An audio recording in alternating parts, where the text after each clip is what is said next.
Hi, everyone.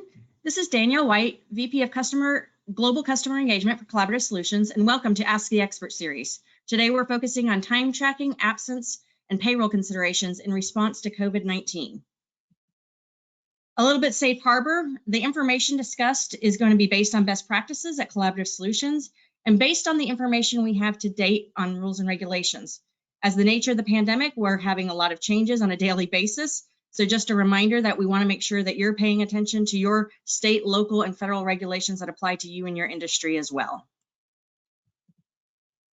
So for those who don't know about Collaborative Solutions, I just want to make sure that you have the opportunity to learn a little bit about us. We are a finance, HR, and student transformation consultancy. Our legacy is working with Workday, and we've had over 800 Workday customers and are very proud of our 98% customer satisfaction rate. We have all-encompassing services, including strategy and change management, as well as post-go-live support services, which, based on seeing the attendees here today, I think a lot of you are actually taking advantage of our post-go-live support services. We are Workday experts, and that's what we are welcoming you here today for. We have our product leads, as well as our managers throughout our organization, here to help answer questions as we continue. And then, of course, we are very proud of all of our awards. We know that happy employees make for happy customers. And I think, again, many of you have seen the value of that. But we're looking forward to all of our collaboration throughout this challenging time for us to continue to support you, our customers. So as we get into here, real quick, I do want to make sure I tell you who we have on the call today answering questions. We have Blake Williams, who has 14 years of IT consulting experience and has been in the Workday ecosystem since 2011. He holds multiple Workday certifications and has experience in large implementations and global transformations. Angela Ward is our strategy practice leader in advisory services. She has over 15 years of experience concentrating in various areas of HR, as well as 8 years of Workday experience. Karen Craig has almost 30 years of absence management experience encompassing internal HR administration, HR consulting, and Workday client support. She's a manager of our CVS absence and time tracking team. Chuck Zarateras is a payroll consulting manager in our post-production CVS practice, and in addition to his consulting experience, he brings 13 years of practitioner experience with organizations across a variety of industries. Kevin Carlson is a senior manager on the CVS payroll team and has been with Collaborative for 4.5 years. Jordan Reck is a ProSci certified organizational change management professional with over 10 years of experience in change management collaboration. She has led and supported change efforts for customers implementing Workday across various industries and brings a creative lens and energy to our solutions. And Nick Paolo is a director in our absence practice and has been with Collaborative for 6 years. So we will be answering questions as we go through. Obviously, our focus on time tracking, absence, and payroll. We'll also talk a little bit about service delivery, governance, and adoption. And then we're really going to open this up for audience Q&A. Just some housekeeping items. If you do have a question, please use your raise the hand functionality in the webinar. When I see your hand raised, I will unmute you so you can ask your questions. You also have the option to ask questions in the questions box. We do intend to record this webinar. We will use that to also generate an FAQ that we will provide to everyone after the fact. If we get to the end of our session today and we haven't been able to answer your questions, please make sure you're able to ask them in the questions section of the webinar, and we will follow up with you after the fact.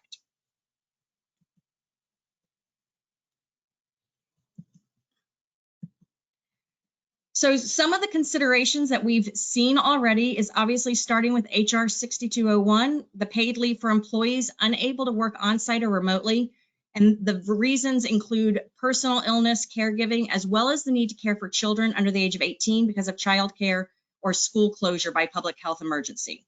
So one of the things we know that we've been asked by a lot of our customers is how to accommodate that in Workday. So we'll talk a little bit about that as your questions come up. Obviously, some organizations are looking at hazardous duty pay, supplementing their current rate of pay to include adjustments for supporting critical business operations. But does everyone receive this pay, and how do you track time worked in high-risk environments? Additionally, we've seen that overtime is changing, with many organizations offering changes to their overtime's rate of pay, whether that's double time. Again, how are you identifying those employees who are eligible for that change in rate and pay, as well as the impacts to time tracking for those rates of pay? We've also seen pay in lieu of time worked. So some organizations are paying employees even if they are not working. And is this time counting against PTO or a separate payment, and what are the impacts? We've seen furloughs and many organizations furloughing people during this time. Are you set up for furloughs? Because I know in my years of experience of actually implementing, furloughs aren't something we typically think about, luckily, during our implementations. And so we might not have set that up in the system as part of your implementation. So how are the furloughs being treated, and are they all being treated the same? And we're also seeing a lot of challenges with user adoption. So are our employees actually using their systems remotely as we've set them up to do to encourage this remote work? And then finally, service delivery models. As employees need to submit requests for time off, time worked, and leaves, some may be unable due to technical issues or illness, and have your processes need alternate approvers or initiators to support this. And do you have challenges with data governance? Does it allow for remote access to data? Are there changes that need to be happening in your security model to allow people to actually support this? And what kind of audits need to be put in place during and after? We know that all of these questions and more are important, because how we respond today is going to influence business after the recovery. While obviously the fundamentals of the employee experience are based on salary, pay, safety, benefits, the importance and the nice to haves that we've focused on in the past, and we still need to pay attention to, all of that's going to drive the employee experience, which is going to impact our customer experience. Employees are more and more vocal about how they're being treated in their workplace, and that vocalness on social media is increasing a transparency open to all of our customers and consumers, and is going to be driving consumer behavior now and in the future. So knowing that our employee experience is going to drive our customer experience, which is going to drive our customer loyalty, it's important that we're paying attention to all of these challenges today. So I want to open it up for questions. We obviously had some to get you started thinking about what's important to you. This is less about what we want to drive to you, but we want to make sure we open this up for what you're facing and see what we can answer today. So if you will, please raise your hand if you have any questions. And if you have any questions, let us know if you're in production or if you're still in your implementation, as well as what functionality you are deploying at this point in time.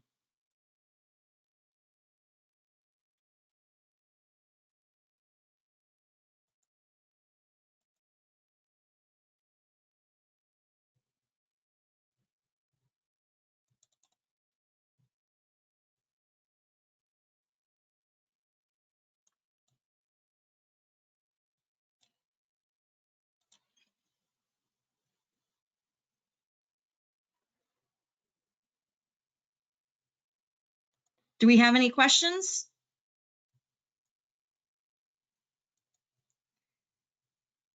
Karen, can I go ahead and call on you to talk a little bit about some of the configuration relating to the absence considerations coming out of HR 6201? Sure.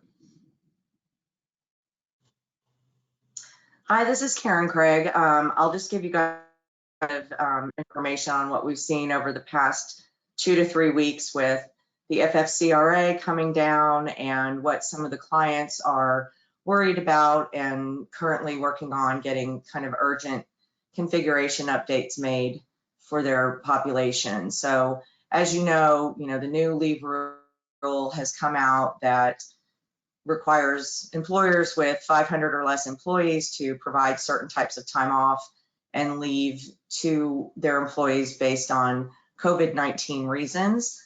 There's 6 of them that are applicable to receiving the pay and the paid time off. And then there's one that if you get the first 2 weeks off at 100% of pay, and that's good for everyone, regardless of the reason you're taking it. And then for the following 10 weeks out of the total of 12 weeks, only if you are having issues with childcare or your child's school closure, you're eligible for that additional 10 weeks. There are various pay restrictions around this that we've seen clients struggle with, that are, if you get 2/3 of your pay up to a certain daily limit and then a certain weekly limit. And the limits are what, a lot of people are struggling with. So we've seen a lot of the just across the board kind of saying, we're going to make it a little bit simpler. We're going to be a little bit more generous we don't have such an administrative burden handling this. That's basically, you know, kind of what we're seeing. We're seeing several requests for furlough time off plans. A lot of this is basic configuration, but then when you get into the eligibility rules for FFCRA, which differ from your typical FMLA, 12 months, 1,250 hours, with the FFCRA, you only have to have been employed for 30 days and there's no hour requirement. So there's a lot of different things that need to be taken into consideration. And if you guys have any questions about how that applies to your organization or what you think, you know, is something that you'll need, how are you approaching it, I'm happy to answer anything that you might be curious about.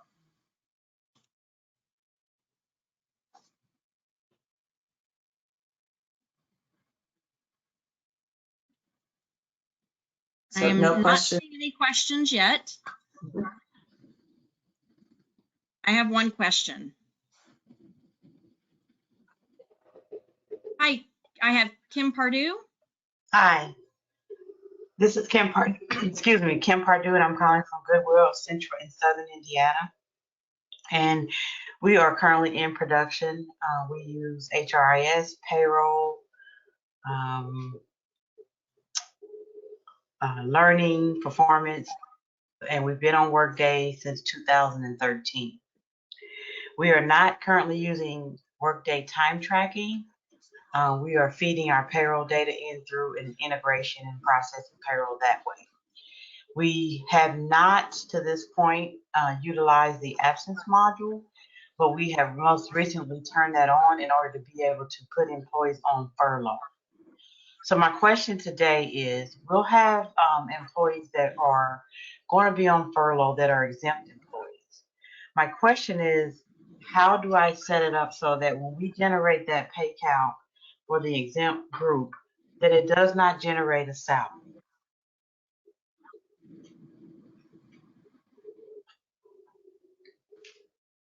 So you're saying like putting them on unpaid time off, basically.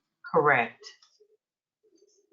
Right. So that you set up the absence plan just as a normal absence plan, and then for your payroll feed, that's the are you feeding back out to pay, or are you using Workday Payroll? Workday Payroll.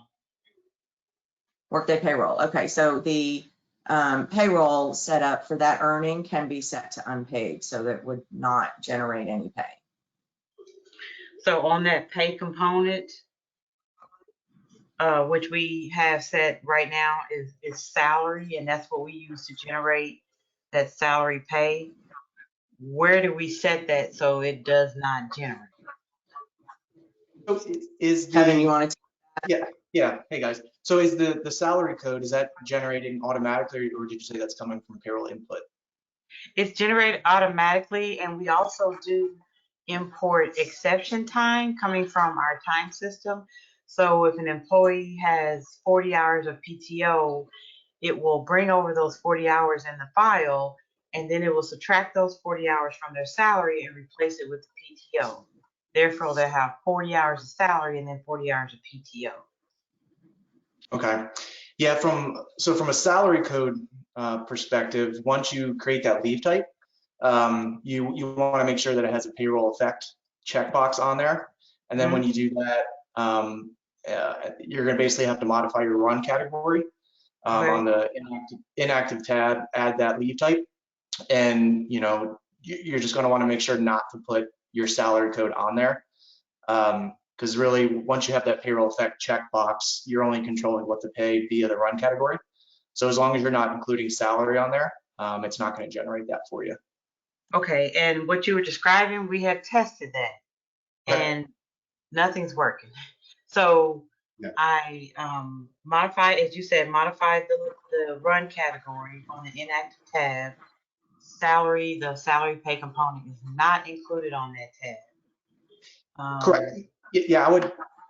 Is your leave type, does it have the payroll effect checkbox on there? Okay. And so when we've done those two steps and then we generate a pay calculation, it's still generating that salary.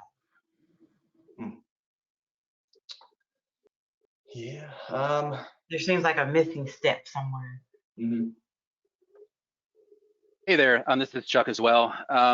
So have you done anything to the eligibility on earning itself, on the salary earning? Maybe including that leave type as an eligibility to not pay if they're on that leave type? Okay.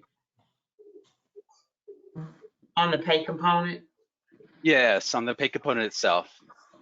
So then would I need like I'm sorry, go ahead. would I need to set up a separate calculation to add that to the eligibility? Yeah, it would instance calculation where you're going to look at, if you're on this leave type, do not pay. So it'd be like an and statement on your eligibility on the pay component itself.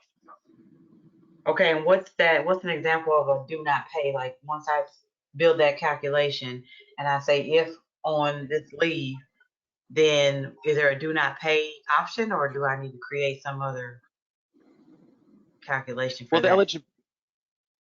Yeah, so the eligibility itself is so you would say if you're on this leave type, then do not only pay this pay component if you're not on this leave type.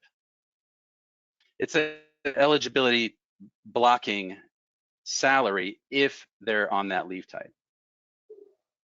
Okay. I'll play around with that. Thank you. Yeah, no problem. Hi, this is Nick Paulo. I'm going to take a look at the questions that are coming through the chat. The first one we have is from Michael Walter. This one's related to payroll as well. It's how can we configure the maximums for pay in relation to the salary caps? Chuck, Kevin, have at it.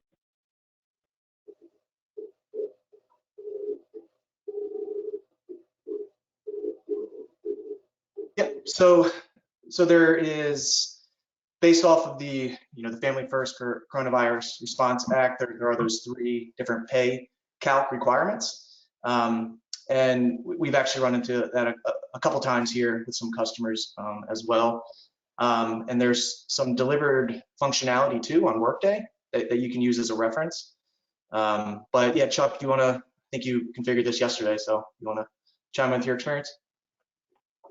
Yeah, so the limits, there's several different scenarios depending on your current Workday configuration. So if you can load it by payroll in it, but if you do, you got to load it by the day. So what we've seen is you can create a new time off plan for this, but that would come over and then not connect that time off to the earnings, so the hours don't come over.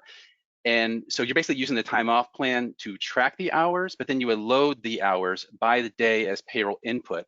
By doing that, you can now look at the eligibility for the day. So one of the requirements of this FFCRA is $200 per day limit.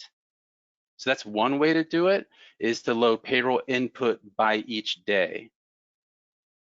And the other option is the 500.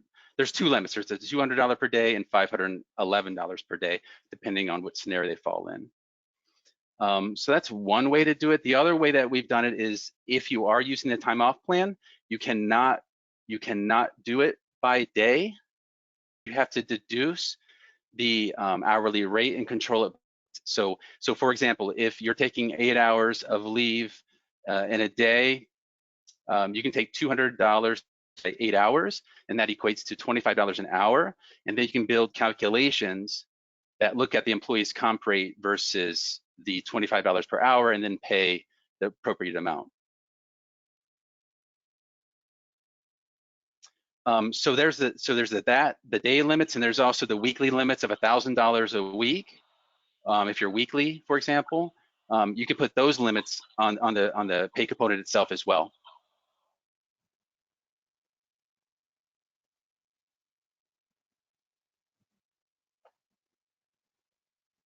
Okay, great. Michael, Thank you, guys. And oh, go ahead, Danielle. That's okay. I was just going to say, Nick, I want to make sure Michael got everything that he was looking for, because I know he added a couple of clarifying information in there.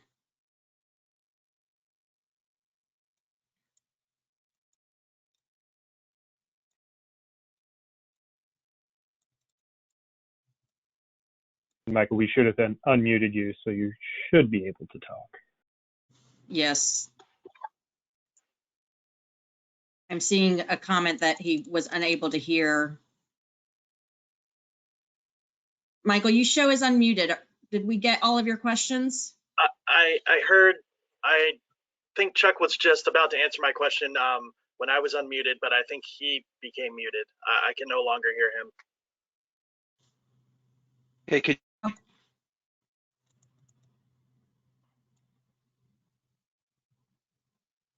not sure if anybody can hear me still. I can hear you now, Or Chuck. not. I think I lost you when you were talking about using the time off plan. So we use ADP for payroll. So we just do hour tracking and time off tracking and then export that to payroll. But we do have our time off tracking kind of limited to, 8 hours a day or 10 hours a day, whatever the schedule warrants. So Okay. that's what I was hoping to get around for either configuring a number of hours in the day that this allows to exceed that $510 or $200 limit. Yeah, so for that you would have to do again, take the $200 how many hours in a day, whether it be like if it's 8 hours, it's $25 an hour. If it's 10 hours and it's $20 an hour. So and then build a conditional calc to look at that, look at the employee's rate compared to the deduced rate from the limits, and then pay the appropriate amount. Will I have to do that on an individual employee basis, or can I set that up as a calculation as part of the time off plan? That's actually going to be controlled on the earning itself, because that's where the pay is calculated. So on the pay component itself, it would become a related calculation. And these are I new believe, Michael, earnings did you as well. say that you're on, are you on ADP though? Are you using Workday Payroll or are you using ADP Payroll? We're using ADP for payroll. We just use Workday for time tracking. Right. So I think that's where the complication may come in is you would either have to configure that earning in ADP to have the behavior that Chuck is discussing, or a couple of the options that you have leveraging that through Workday is you could record the employee's hours as being away from work, but not set up an external earning in Workday. I don't know if you're sending the information from time off or time tracking via payroll interface, but probably the easiest way is to record the time accurately for the employee in Workday, and then put through one-time payments for the individual days to process the pay at that flat amount for the individual, because that's really the only way to control the amount in Workday. Otherwise, you're not recording the hours accurately.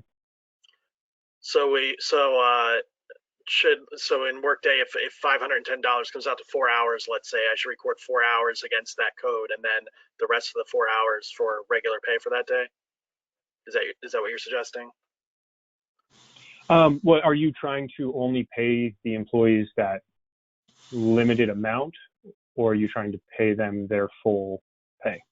Want to pay them their full pay, but realizing that the daily amount, if we were to can't exceed that certain amount. So we want to make sure we pay that full day. So if they want to use PTO for their remaining 2.7 hours or whatever it comes out to, similar to, I guess, a short-term disability may only pay 60% of a paycheck in some cases. That's the way I've been kind of looking at this. Got it. So I don't know, Karen, have you guys seen that where the sick is being processed at partial pay, and then employees are allowed to make themselves whole? I have not seen that yet. I think what we're seeing is, the first 2 weeks are being paid at 100%, and then the 10 weeks from there goes to the 2/3 with the limits. So we have been having, some folks do the limits, but it's really from a reporting perspective on the back end because all of these costs, right, are reimbursable under this law. So companies are able to identify which hours were paid under the FFCRA so that they can come back later and submit for their reimbursements. For I know I'm not answering your question. So what is exactly from the absentive, what you're looking to do?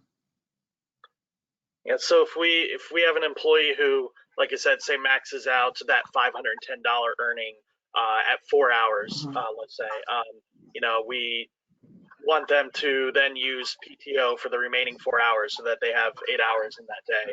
But obviously record that, we used $510 so that the reimbursements can be, distributed appropriately.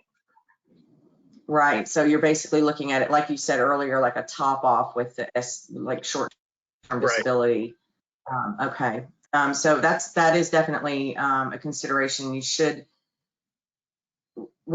would have to coordinate the time offs that you're using. If you have a like COVID-19 time off plan that is capturing these hours, then you would have to coordinate that with your regular PTO to allow the use of more than, like, say 8 hours a day. If it's coordinated with a leave of absence, you shouldn't have that same problem. Right. Yeah, I think we're just concerned with the non-FMLA time off. I think for the FMLA time off, we can handle that on a case-by-case basis. So Okay. That's fine. So then to make the COVID-19 time off plan that I'm creating, allow to go over the daily limit of 8 hours in a schedule. Yep. Okay. I think that'd be the best way is to do that. Thank you. Yeah, sure. Thank you for the question, Michael. Thanks, Karen. The next question that we have in the list is from Sherry Banks. And it is, one question I have is related to FMLA max. And also And Sherry, about how I've that unmuted impacts. you. Perfect. Okay, thanks. And how that relates back to OA SDI withholdings. So Sherry, I'll probably just let you clarify that for Chuck. Okay. And Kevin. Can y'all hear me okay? Yes. Yes, Sherry. Okay, this is Sherry from Buncombe County. We are live in the system. We have been working with Collaborative to implement the FMLA, the new FMLA rules. And one question we've been going back and forth with is, we've been told by the North Carolina School of Government that if we decide to pay full pay, which we are, we will have to withhold OASDI for anything over that maximum. So we're trying to figure out how to do that. And I know the person we're working with from the CVS side had come back and said she's not seeing that anywhere in the legislation. However, our state is telling us that that is how it needs to be. I wanted to see if anybody had heard anything else about that.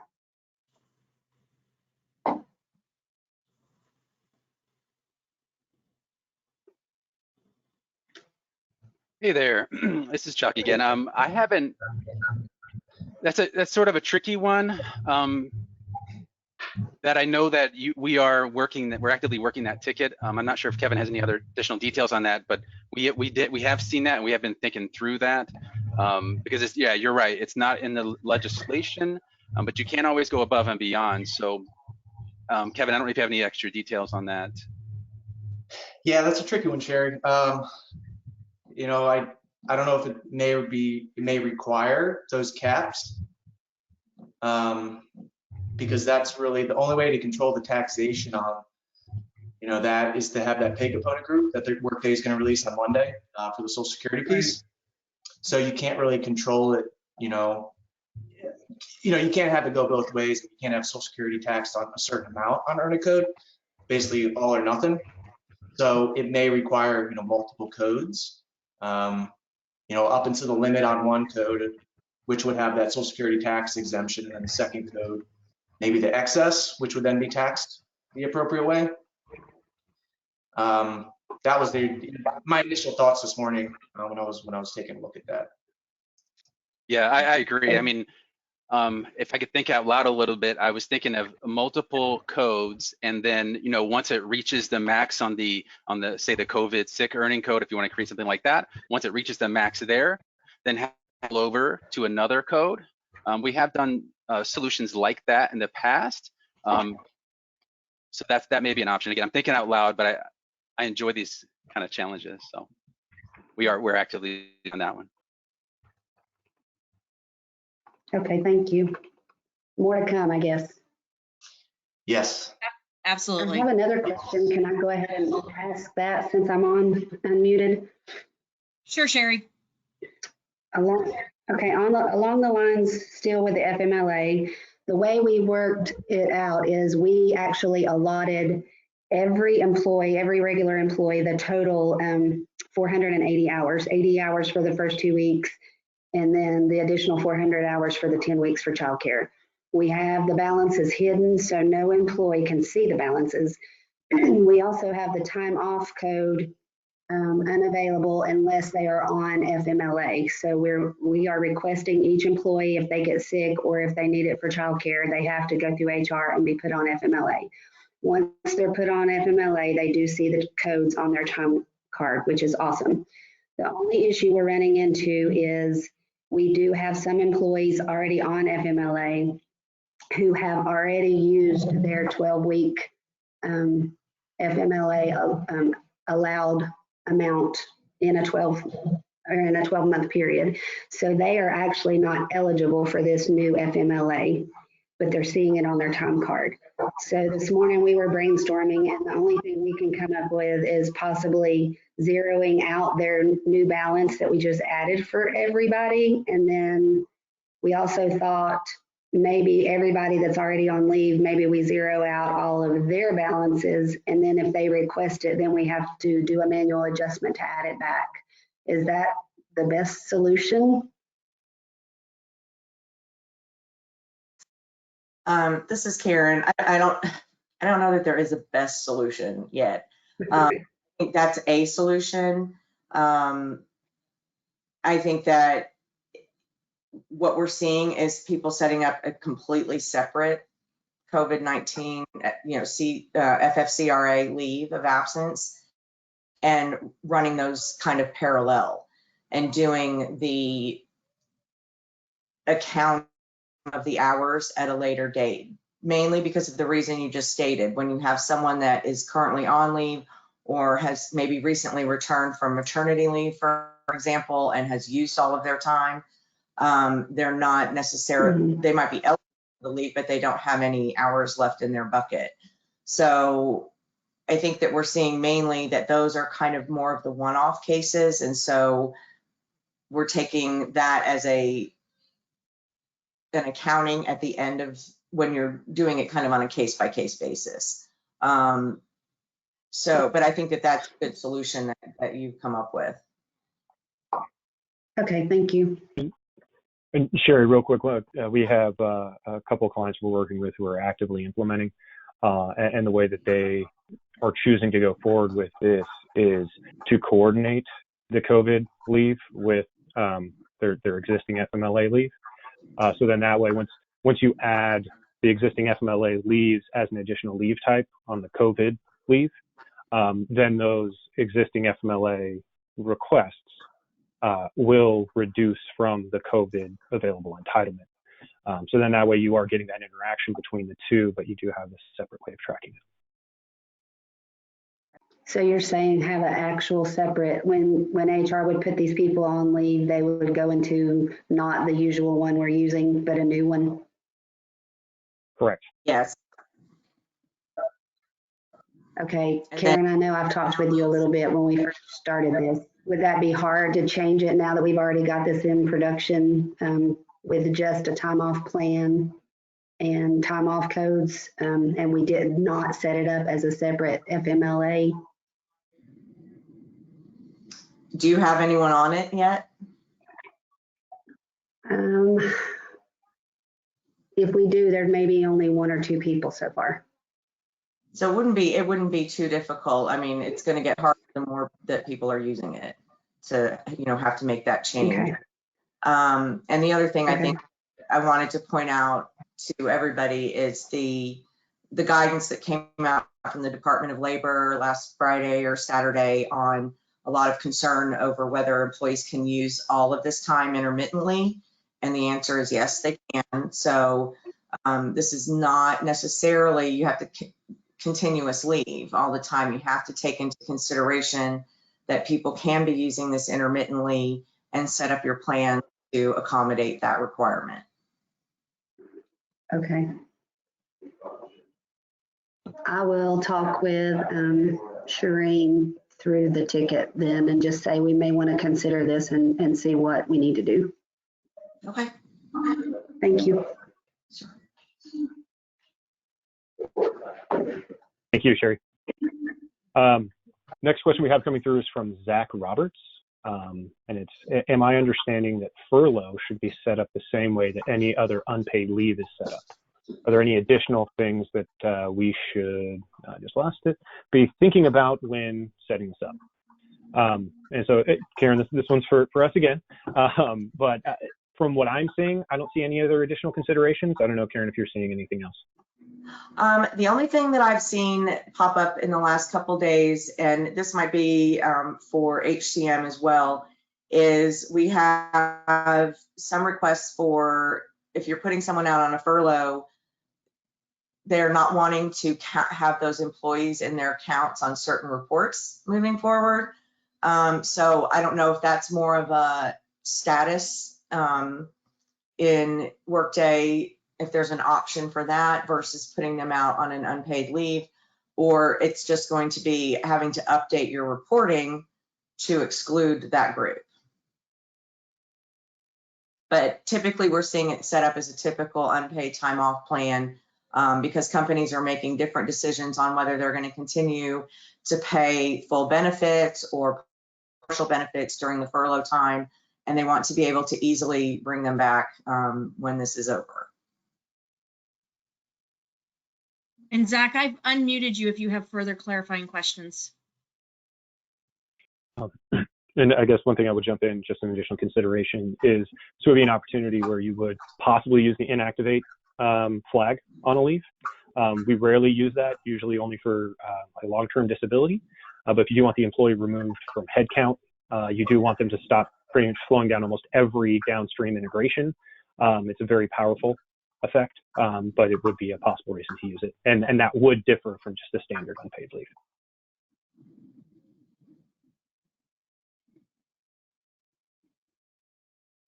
Does that help, Zach?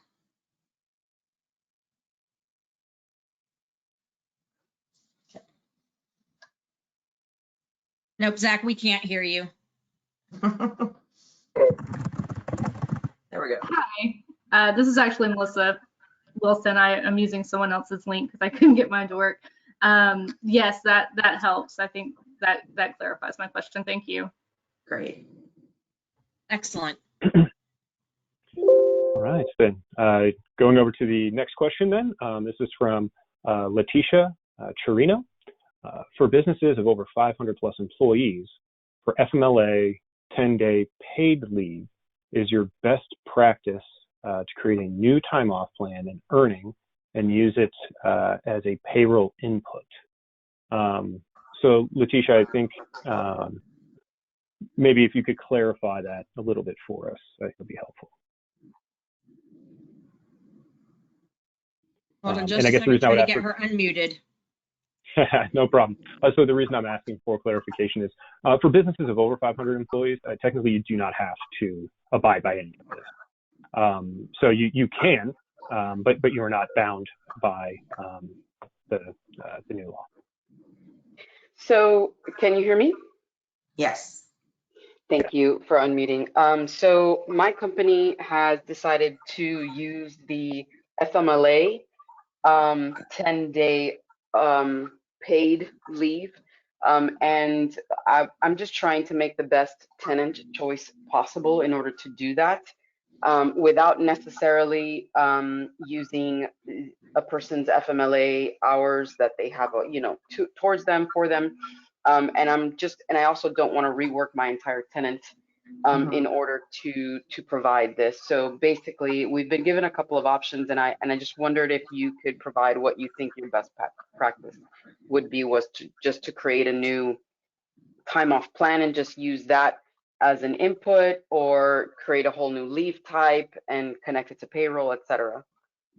I would recommend just using, if you're just doing the 2 weeks of sick at 100%, to create a new time off plan so that you have that for reporting purposes, and then tying that time off to your FMLA plan if you are going to be deducting FMLA hours for the usage of that time.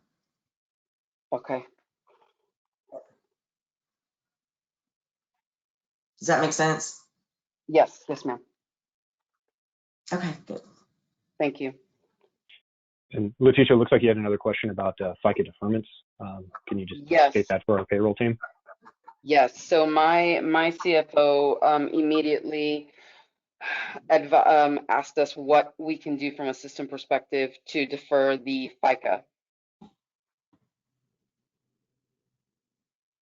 I'm sorry, can we just go back? Did you say that you have more than 500 employees? Yes. Okay, so I believe the credit, the FICA credit only applies to earnings when it's less than 500 employees. Got it.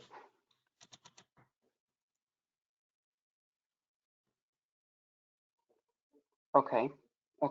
Then I guess that was not my question. You can keep going. Thank you very much. Great. No, thank you, Letitia. So those are all the questions that we had listed. Okay, and we have Denise with her hand raised. Mm-hmm.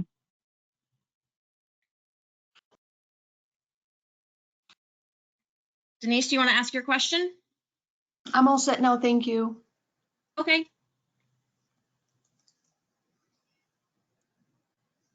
Anyone else that didn't get their question asked? Hold on, I see a hand raised.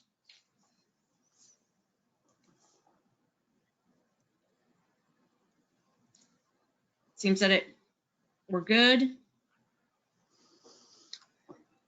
Hey, Danielle, I just had one thing that I did want to add regarding the furloughed employees. Something just you might want to think about is how you want to handle benefits. Some companies are paying the benefits on behalf of the employee, and so if they're furloughed, you don't want to see those benefits go into arrears, so that when they do return to work, that they're not going to be deducted for it when they get back.